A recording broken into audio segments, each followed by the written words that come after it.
ശബരിമലയിലെ സ്വർണം കെട്ട ആ കടകംപള്ളി സുരേന്ദ്രനും പത്മകുമാറും ഇപ്പോഴും നിങ്ങളുടെ പാർട്ടി തന്നെയല്ലേ? ശബരിമലയിലെ സ്വർണം കെട്ടവരല്ലേ? ഇതുപോലെ സ്വർണ്ണക്കള്ളന്മാർ എന്നിട്ട് പാർട്ടി വെച്ചോണ്ടിരുന്നിട്ട് ഇപ്പൊ ഒന്ന് വീണ്ടും ഇങ്ങനെ ഈ നുണ പറയാൻ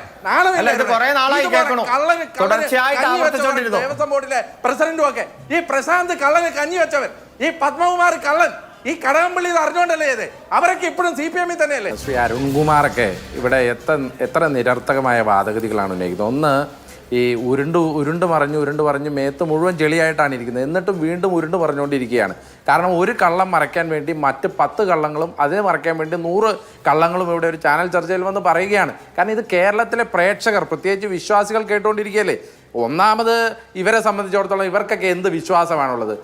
ശബരിമലയെ തന്നെ പൂർണ്ണമായി തള്ളിക്കളഞ്ഞ, തന്ത്രിയെ അധിക്ഷേപിച്ച, അവിടെ ആചാരലംഘനം നടത്താൻ വേണ്ടി ശ്രമിച്ച ഇവരാണ് ശബരിമലയെ സംരക്ഷിക്കുന്നത്, അയ്യനെ സംരക്ഷിക്കുന്നത് എന്നുള്ളത് കൊണ്ട് തന്നെ ഇവരുടെയൊക്കെ സ്വഭാവം എന്താണ് ആ കാര്യത്തിൽ നിന്ന് നമുക്കറിയാം. അവിടെ അയ്യപ്പന്റെ വിഗ്രഹത്തിന് ആരെങ്കിലുമൊക്കെ തണലൊരുക്കണം, അതിനുവേണ്ടി നമ്മൾ പ്രാർത്ഥിക്കണം എന്നത് മാത്രമാണ് ചെയ്യാനുള്ളത്. പിന്നെ അരുൺ ഇവിടെ പറഞ്ഞു, ഇത് ഞാൻ ആദ്യമായി ചർച്ചയിൽ പങ്കെടുക്കുന്നുണ്ട്.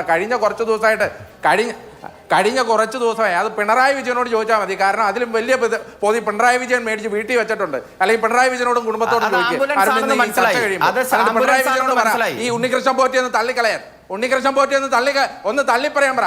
സ്വർണം കെട്ട്, ശബരിമലയിലെ സ്വർണം കെട്ട ആ കടകംപള്ളി സുരേന്ദ്രനും പത്മകുമാറും ഇപ്പോഴും നിങ്ങളുടെ പാർട്ടി തന്നെയല്ലേ? ശബരിമലയിലെ സ്വർണം കെട്ടവരല്ലേ? ഇതുപോലെ സ്വർണ്ണക്കള്ളന്മാർ എന്നിട്ട് പാർട്ടി വെച്ചോണ്ടിരുന്നിട്ട് ഇപ്പൊ ഒന്ന് വീണ്ടും ഇങ്ങനെ ഈ നുണ പറയാൻ ദേവസ്വം ബോർഡിലെ പ്രസിഡന്റും ഒക്കെ ഈ പ്രശാന്ത് കള്ളന് കഞ്ഞി വെച്ചവൻ, ഈ പത്മകുമാർ കള്ളൻ, ഈ കടകംപള്ളി ഇത് അറിഞ്ഞോണ്ടല്ലേ ഇത്? അവരൊക്കെ ഇപ്പോഴും CPM തന്നെയല്ലേ? എന്നിട്ട് അവരിവിടെ മറച്ചു പിടിക്കാൻ വേണ്ടി ഇവിടെ വന്ന് ന്യായീകരണം പറയാ. ഇവിടെ നിയമലംഘനം നടന്നു എന്നുള്ള കാര്യത്തിൽ എന്തെങ്കിലും സംശയം ഉണ്ടായിരുന്നേ? അവിടെ കൊണ്ടുപോയ സ്വർണ്ണത്തകിട് അല്ലെങ്കിൽ ആ ദ്വാരപാലക ഫലകത്തിന്റെ വെയിറ്റും കൊണ്ടുവന്നതും തമ്മിൽ 4 കിലോ വ്യത്യാസമുണ്ട്. അതെന്നാ വായുവിൽ മാഞ്ഞു പോയോ? അന്ന് ദേവസ്വം ബോർഡിന് അവിടെ പേനയില്ലായിരുന്നോ ഇത് റെക്കോർഡ് ചെയ്ത് വെക്കാൻ? അതല്ലേ കോടതി ചോദിച്ചേ? എന്നിട്ട് നിങ്ങളുടെ ദേവസ്വം ബോർഡ് കഴിഞ്ഞ 6 കൊല്ലമായിട്ട് എന്ത് നോക്കിക്കൊണ്ടിരിക്കുകയായിരുന്നു? ആ 4 കിലോ എവിടെ പോയി എന്ന് നിങ്ങൾ അന്വേഷിച്ചോ? കോടതി സുവമോട്ടോ കേസെടുക്കേണ്ടി വന്നില്ലേ? അത് മാത്രമല്ല, സ്വർണം പൊതിഞ്ഞ ക്ലാഡിംഗ് എന്നതിന് പകരം നിങ്ങളോട് ആര് പറഞ്ഞു അത് ചെമ്പ് തകിട് എന്ന് എഴുതി കൊടുക്കാൻ? അത് തന്നെയല്ലേ കോടതി ചോദിച്ചേ?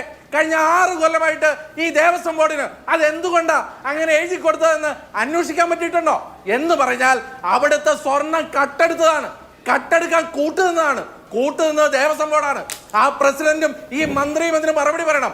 ആ കട്ടെടുത്തവരെ സംരക്ഷിക്കാൻ കള്ളന് കഞ്ഞി വെക്കുവാണ് ഇന്നത്തെ ദേവസ്വം ബോർഡ് പ്രസിഡന്റ്. ഇവിടെ ആരും പറയണല്ലോ 2023 ഇവിടെ കോടതി നിർദ്ദേശമുണ്ടായത്. ശരി, അങ്ങനെയാണെങ്കിൽ 2023 നിർദ്ദേശപ്രകാരം 2025 എന്തുകൊണ്ട് കോടതിയെ അറിയിച്ചില്ല?